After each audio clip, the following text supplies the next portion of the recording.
It's just us. Look at this. And we're like the lame Avengers right now. weird. We've got Mitch Dyer from IGN. Hello. I'm Dan Ryckert. You are. And a very lucky young boy who won a sweepstakes to come to the Call of Duty event. Alex Rubens, tell us about the essay you wrote to win a trip to Los Angeles. So, Call of Duty. That's a video game. Ghosts. Yes. We've been out there playing it for a few hours now. And let's start with you, Mitch. What are your thoughts? So I think it's a really, really great Call of Duty game. It does a lot of stuff really well that the series has always done. It adds a lot of really interesting new wrinkles to it with modes and character movement and stuff like that. But overall, I find it to be a completely uncompelling video game. As a series or specifically? Specifically as like a first-person shooter, because I like this series a lot. I like first-person shooters, and I think that I recognize Ghosts as a awesome Call of Duty game. It does a lot of stuff right. It does a lot of stuff that I have always liked about the series, and does nothing new to make me continue giving a shit. So you're just getting tired? I think I'm finally burning out. Like, I'm finally starting to understand the internet. Like, on Twitter, I would say, like, why is everyone saying it's the same thing every year? Call of Duty obviously does stuff to differentiate itself. And this one is too, but I don't care anymore, I think. I think I'm just done. This is the first one I've come out of a multiplayer event and said, like, I'm never gonna play that game again. Okay. And so, Alex, are you kind of on board with him, or were you a little more positive on it? No, not at all. I play a lot of Call of Duty, Right. so this one seems pretty rad, and I will probably continue to play this. I think it's really good. I thought Black Ops 2 was really good compared to how terrible Modern Warfare 3 was. I agree completely. And I think that this is probably even better. It goes back to sort of that Black Ops 1, Modern Warfare 3 stylings, but they actually handle it well enough, and not in the terrible, terrible way that Infinity Ward handled Modern Warfare 3. Now, you didn't like Modern Warfare 3 from a multiplayer perspective? It was ugly, it wasn't fun to play, the spawns were broken, shooting wasn't good. It was just like a horrible, horrible mess. So, I mean, for you guys, do you guys prefer the Treyarch ones or the Infinity Ward ones? I used to be a big IW guy, right? Like, through Modern Warfare 2 it was great, but Black Ops hit, and it's like, this is the This is what's up. This is why Call of Duty is interesting, because they totally inverted everything. They simplified it, they cut off the fat, and they just made it faster, and they added new weapons and modes and all these things that IW looks at and says, okay, yeah, we're going to do that too. But then we're going to add a bunch of new layers to it that makes it really complicated and not as interesting. Well, it seems and I feel like that's true here. It seems like they've pretty much taken the pick 10 system from Black Ops 2, and they've also kind of taken some of those ideas and put it towards the perks almost, where you have a certain allotment of points that you can put into your perks. It's like an RPG skill tree where you can just say, well, I have 10 points. I'm going to use it on these 5 2-point items. Well, it was kind of confusing too, because there was like a 5-point item in there, and it was like, do I just do 2 and then have this random point left over? I mean, as much as we raised in levels, we didn't unlock anything. Math is hard, but you're going to get to high school very soon. And well, it's going to get tough. There's fractions, there's all sorts of stuff. Algebra is crazy. Yeah, you got to buy a protractor. I kind of do like the idea of, like, I can have just a ton of littler perks or whatever, and, you know, just kind of spread out all over a lot of things, or just this 1 or 2 massive, awesome, like, kind of game-changing things. I kind of like that idea. But and that depends on the kind of player you are, and that's how the Killstreak bonuses used to be. It's like, I'm going to get this Killstreak because I am good enough to get it. And now that's kind of applying to the perks, and that's really interesting. Speaking of Killstreaks, I never actually got to the dog, the much talked about dog, Riley. It's awesome.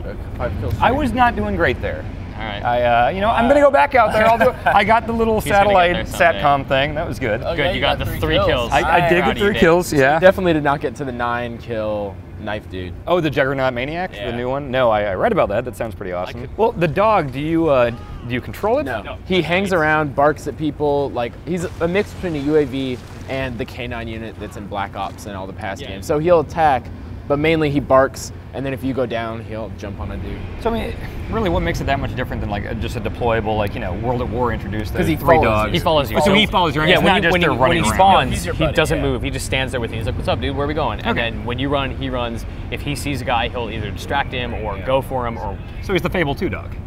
Yeah. Yeah, but I actually care about him. So the other thing that we're talking about quite a bit here during the keynote and everything is these dynamic map events.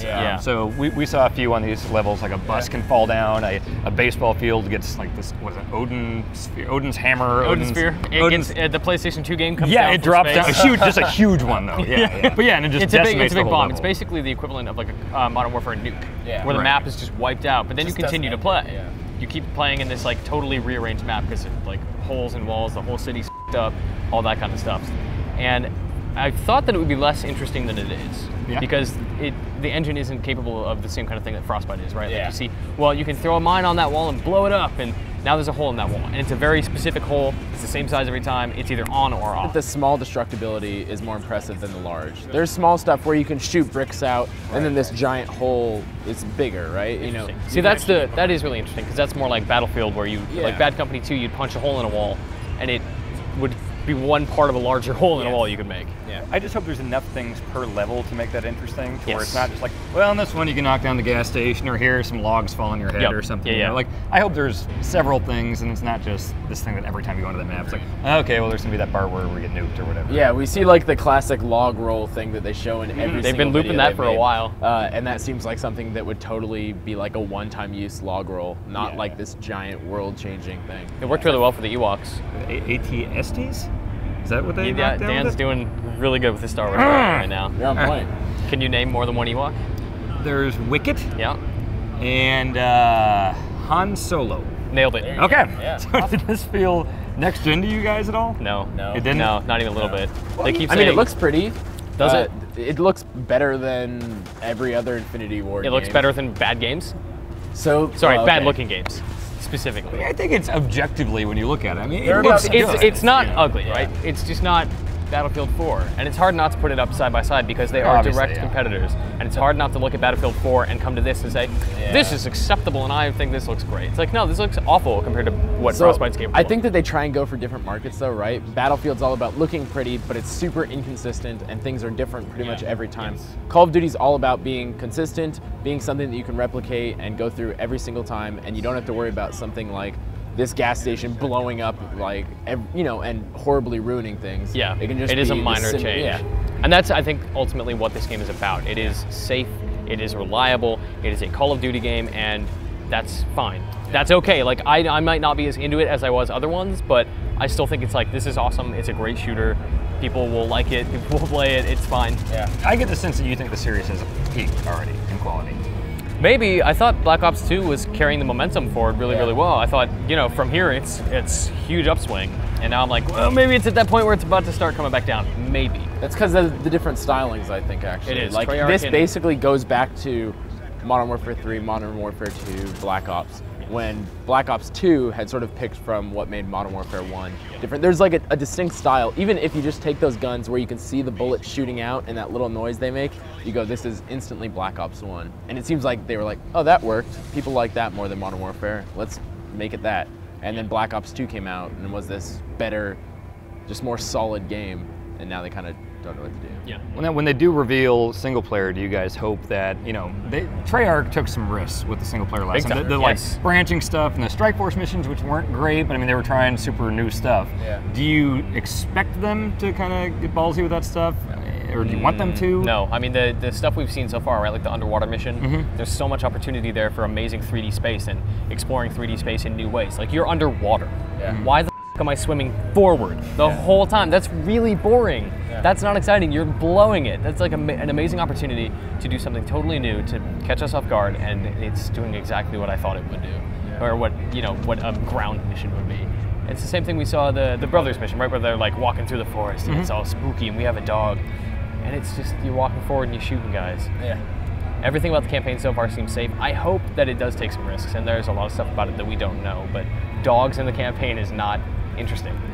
It's funny, but it's not interesting. Let's say from a business perspective, though, you guys are in charge of where Call of Duty as a series goes. Yeah. I mean, can you really fault them for anything they're doing? Absolutely not. Everything they've done makes so much sense. Exactly, and I think that like safe is the word I keep coming back to, and I think that that's fine. Like, so you can say, well, this worked. Let's add some new stuff, like sliding into cover and leaning out and stuff. I think that stuff actually works really well. It's great to finally have that in Call of Duty, but it's like, well, where's your ideas? Although it is really cool what they're doing with like the season pass stuff, to where if you buy it on Xbox 360, it'll transfer over to Xbox One. Your profile and everything. Who made them do that, right? Yeah. It makes sense that presented by Microsoft, this game is going to be out on Xbox 360. It's applicable to PlayStation as well. Yeah, they also said, they didn't say PlayStation, because obviously this is just a big Microsoft thing.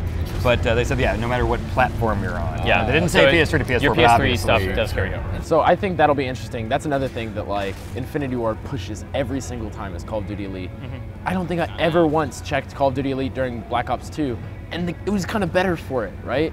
I could, like, who wants to go to Call of Duty Elite to watch gameplay videos? If you want to do that, you go to YouTube. They were like super unfocused about it, and I think that maybe this unification thing will reinvigorate that, because they probably spent a lot of money to get that in their game, and now they need to do something with it. But Alex, with Elite, you can be standing in line at the grocery store and you can change your loadout or search for clan members while you're waiting for the person in front of you to pay. You know when I can do that?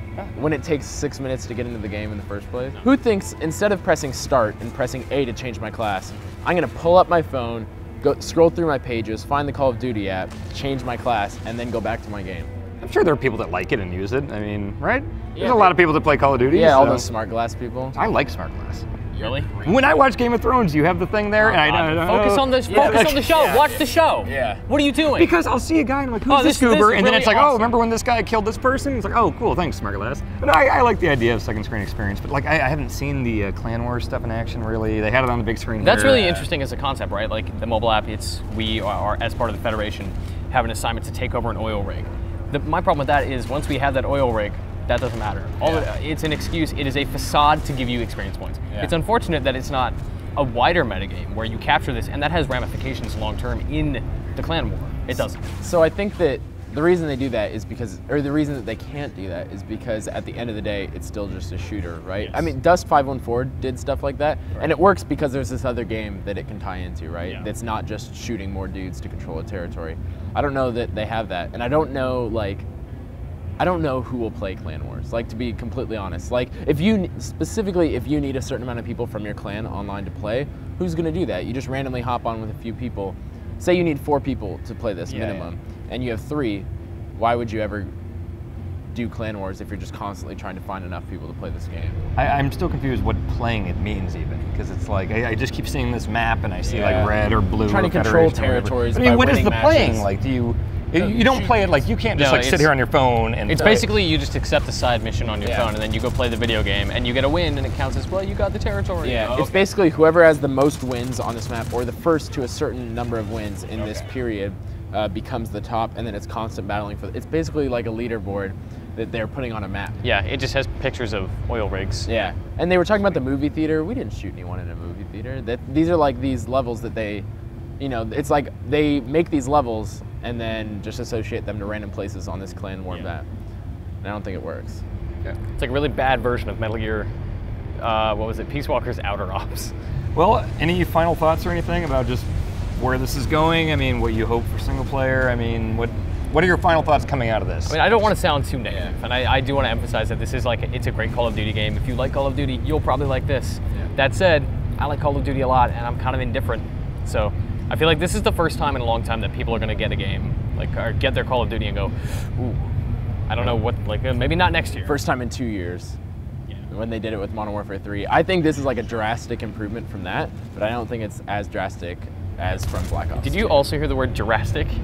Like Jurassic? dinosaurs? Like Jurassic. Yeah. Jurassic? It's like really emphatic dinosaurs. Is that what you're going for? Yeah.